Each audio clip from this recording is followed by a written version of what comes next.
김원장. 안녕하세요, 김기돈 원장입니다. 자, 계속해서 피임약에 대해서 알아보고 있죠. 오늘은 피임약의 중요한 부작용인 유방암과 혈전증에 대해서 알아보겠습니다. 아마 피임약을 이제 오래 드시는 분들이 있어요. 뭐 다낭성 난소증후군이 있다거나 생리가 굉장히 불규칙해가지고 규칙화를 좀 하려고 하는 분들, 생리통이 심한 분들, 뭐 자궁내막증이나 성근증, 뭐 근종 같은 거 이런 질병이 있을 때도 피임약을 오랫동안 장복하시는 분들이 있는데, 이렇게 장복을 하시게 되면 걱정들이 좀 되시죠. 이거 계속 먹어도 괜찮을까 아닐까. 중요한 거는 정보를 가지고 판단을 해야 되는데, 어디서는 괜찮다고 하고 어디서는 안 괜찮다고 하기도 하고, 그래서 판단하기가 쉽지 않으실 거예요. 전문가인 제 입장에서도 이런 문헌을 보면 괜찮다라고 그러고 저쪽 문헌을 보면 또 안 괜찮아요. 그러니까 이득과 손해인 부분에 있어서 나한테 좀 더 이득이 맞다고 판단이 되면 선택을 하시게 되는 거고, 내지는 손해가 많다고 판단이 되시면은 중단을 해야 되는 거죠. 그래서 오늘은 관련 논문 몇 가지를 리뷰를 해보겠습니다. 첫 번째, 유방암에 관련된 내용이에요. 자, 바로 이 논문입니다. 15세에서 49세 덴마크 여성,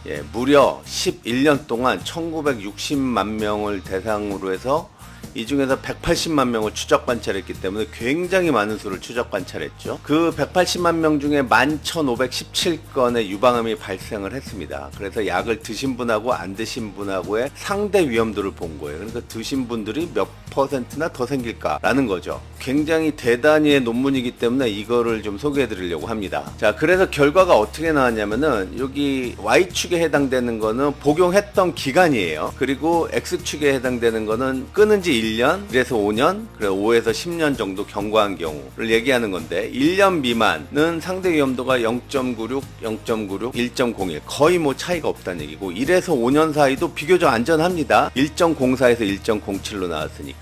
근데 5년 이상 복용하신 분들이 1.33으로 유방암의 위험도가, 안 드신 분들이 100명 왔을 때 133명이 왔다는 얘기예요. 그리고 약을 중단한 지 5년이 넘었는데도 1.30으로 여전히 높은 걸로 나왔습니다. 요게 조금 결과가 서운한 결과죠. 나는 약 끊은 지 거의 10년 가까이 되는데 유방암으로부터 이제 자유롭겠지라고 생각을 할 수가 없다라는 얘기죠.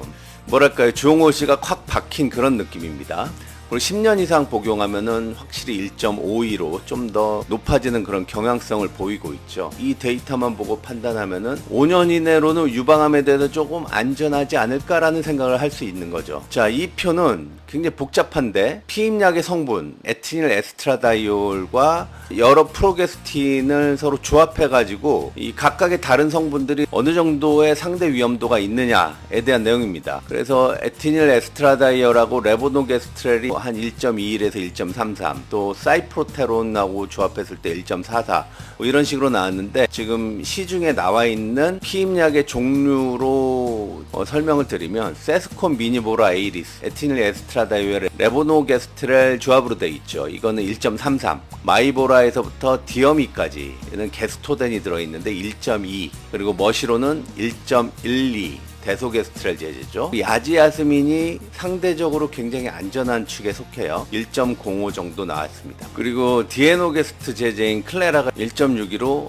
높게 나왔습니다. 그래서 경구용 피임약은 유방암 위험을 약간 증가시킨다. 그 외에도 저용량 피임약 임플라논, 레보노게스트렐로 된 자궁내 장치 있지 않습니까? 그것도 약간 높게 나왔습니다. 반면에 피임약은요, 대장암, 남소암, 자궁암은 줄여줍니다. 그래서 경구용 피임약을 오래 드셔야만 되는 분들 있잖아요. 뭐 대표적으로 다낭성 난소증후군 같은 병인데, 이런 분들은 자궁내막암의 위험을 줄이기 위해서 피임약을 먹어야만 되는데, 피임약 대신에 내 몸에서 나오는 프로게스테론 성분하고 화학적으로 동일한 성분인 내추럴 프로게스테론을 섭취하는 것도 좋겠다 라고 권해드릴 수 있는 거죠. 자, 두 번째는 혈전증에 대한 위험과 부작용을 한번 보면요, 이 표가 뭐냐면은 에스트로겐의 용량과 그 다음에 프로게스틴의 종류에 따라서 얼마나 리스크하냐, 위험하냐, 이런 상대 위험도를 본 거예요. 주홍색이 하이리스크 프로덕트, 상대 위험도가 4.5배 이상, 그리고 노란색이 1.5배에서 4.4배 정도의 상대 위험도를 가지는 거, 이런 식으로 분석을 했는데, 이거를 역시 시중에 나와 있는 약으로 대비시켜서 생각을 해보면 세스콘과 미니보라는 1.5에서 4.4배다, 마이보라부터 야즈까지 4.5배 이상으로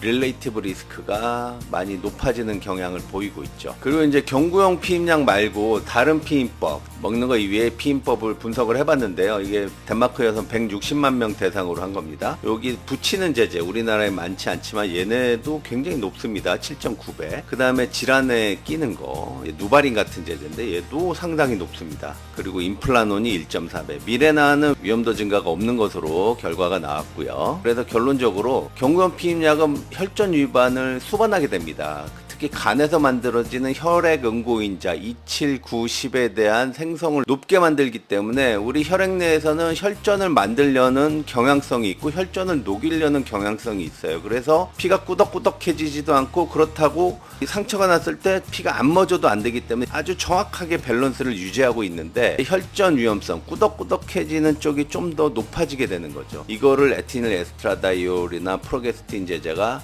영향을 줄 수 있다라는 거죠. 그리고 피임약의 세대별 분류가 있는데 4세대라고 하면 좀 더 좋을 것 같잖아요. 그런데 혈전에 있어서만은 예외입니다. 최근에 나온 드로스피레논이 다른 프로게스틴 제제보다 더 높은 혈전 발생 위험을 가지고 있고요. 피임약을 복용하시려는 분들 중에서 담배를 태시거나 체중이 많이 나가거나 이상지질 혈증, 저밀도 콜레스테롤이 많이 높거나 중성지방이 많이 높거나 이런 여성분들은 가급적이면 다른 피임 방법을 생각을 하실 필요가 있고요. 혈전이 어디로 표현이 되냐면은 대부분의 경우가 하지에 있는 심부정맥 혈전증으로 표현이 돼요. 약을 드시다가 갑자기 다리가 팅팅 붓습니다. 눈으로 봐도 한쪽 다리가 더 두꺼워지는 걸 확인할 수가 있어요. 그리고 통증이 수반되고 색깔 자체가 아주 불구스름해지기 때문에 이런 경험을 하시게 되면 본능적으로 이거 큰일 났네, 병원 빨리 가봐야겠네, 이런 생각을 하시게 됩니다. 빨리 병원에 가시면 혈전을 녹이는 약을 사용하면 되니까, 그런 현상이 나타났을 때는 지체 없이 응급실로 가셔서 혈관외과라든가 아니면 흉부외과 쪽에서 진료를 받기를 권해드리고요. 그리고 피임약을 먹는 동안에 너무 오랜 시간 동안 움직임이 없이 있으시면 안 돼요. 여행을 계획하고 있어서